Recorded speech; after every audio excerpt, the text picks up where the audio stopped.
අදත් මගේ channel එකට එකතු වෙන ඔයාලව ආදරෙන් පිළිගන්නවා. අද මම මගේ 6 feet sump එක clean කරන විදිහේ වීඩියෝ එකක් තමයි ඔයාලට ගෙන්න හදන්නේ. මගේ අඩි 8 ටැංක් එකේ. මේක අඩි 6යි එකමාරයි දිග පරලොස වෙන්නේ. එහෙනම් බලමු මේක කොහොමද කරන්නේ. මගේ එක්ස්පීරියන්ස් එකත් එක්ක මම කරන විදිහ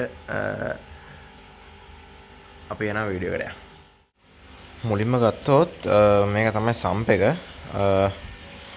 මේකේ මුලින්ම වෙන්නේ මේකේ මේ ටැංක් එකේ දෙපැත්තෙම වතුර හැරෙනවා. මෙතන නෝයි අර පැත්තේ නෝයි දෙපැත්තෙම වතුර හැරලා මේ එක චේම්බර් එකට තමයි වතුර වැටෙන්නේ.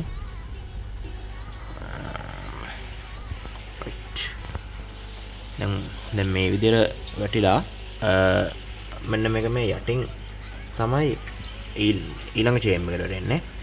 ඊට පස්සේ මේව ගිහිල්ලා මෙතනින් වැටලා මේ ස්පොන්ජ් ත්‍රූ ගිහිල්ලා ඊට පස්සේ මේකනොත් යටින් තමයි ඊළඟ චේම්බරේ වැටෙන්නේ.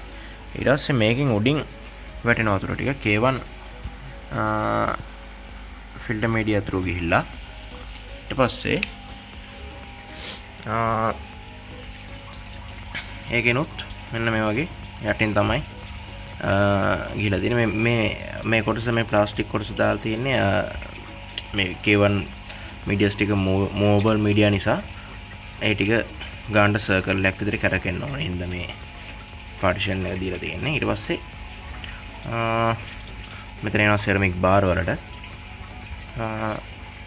ඒවටයි තව තියෙනවා මෙතන එක ග්‍රැවල් වර්ග තියෙනවා දාලා ෆිල්ටර් මීඩියා විදියට දාලා.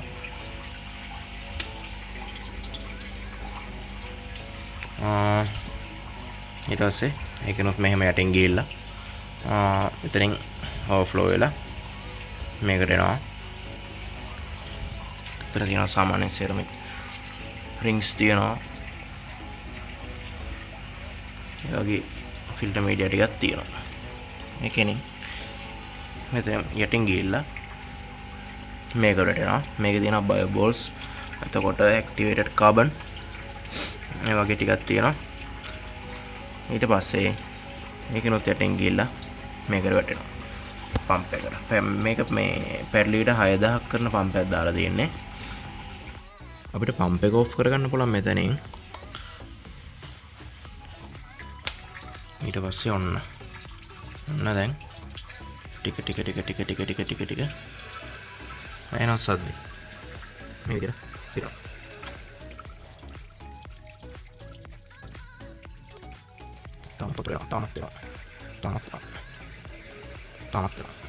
ඊට පස්සේ මොකද මේ විදිහට පුතේ ටික ටික තාමත්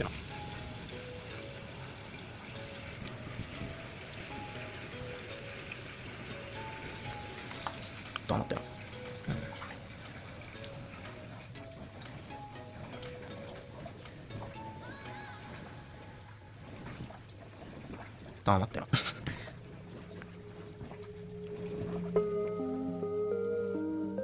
රයිට් ඔන්න අතරුණා. මේක අර මෙතන මේ කට තියෙනවානේ.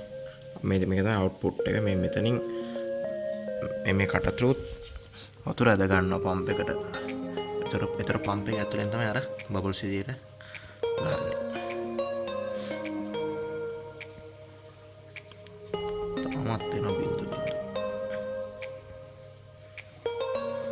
හරි එහෙනම් අපි ක්ලීනින් ප්‍රොසෙස් එකට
දැන් මම ස්පොන්ජ් ටික හොදගත්තා. ඔයාලා ස්පොන්ජ් ටික හොදගද්දි ටැංකියේ තියෙන වතුරෙන්ම හොදන්න ඕනේ. මොකද නැත්නම් හිතකට බැක්ටීරියා මැරෙන්න පුළුවන්. නැත්නම් බෙනිෆිෂල් බැක්ටීරියා වලට ඩැමේජ් වෙන්න ඉඩකඩ තියෙන. සාමාන්‍ය ක්ලෝරින් වතුරෙන් හේදුවොත් කොහොමත්ම අයින් වෙනවා. නැත්නම් අර ගොඩක් කට්ටිය ලේසියට කරන්නේ මේ ලිම් වතුරෙන් හොදලා දාන එක. මම රෙකමන්ඩ් කරන්නේ සහ ගොඩක් අය රෙකමන්ඩ් කරන්නේ මේ ටැංකිය වතුරෙන්ම ස්පොන්ජ් ටික හොදලා දාන එක.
වතුර පුරගෙන ඉවරයි.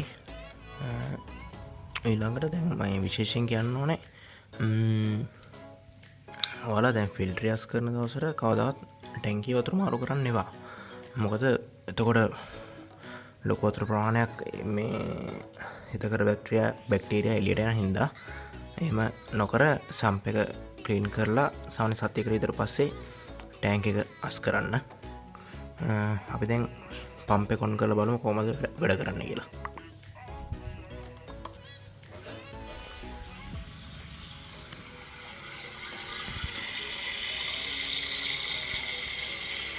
අයින් වෙන්න මේ විදියට තමයි අපි හදිස්සිය වතුර මදි වුණොත් පම්ප් එකට ඒ කියන්නේ වතුර ලෙවල් එක අඩු වුණොත් තමයි මම පුරවපු බටේ දාගෙන තියෙනවා. එතකොට ටැප් එකෙන් තව ටිකක් පුරව ගන්න තියෙන්නේ අඩුපාඩු.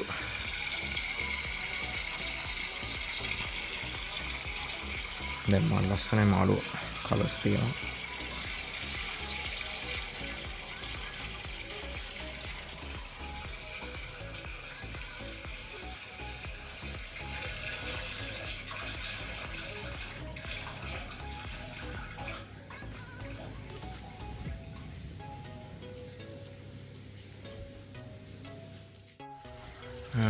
පේන ඇති වතුර එන්න පටන් ගත්තා.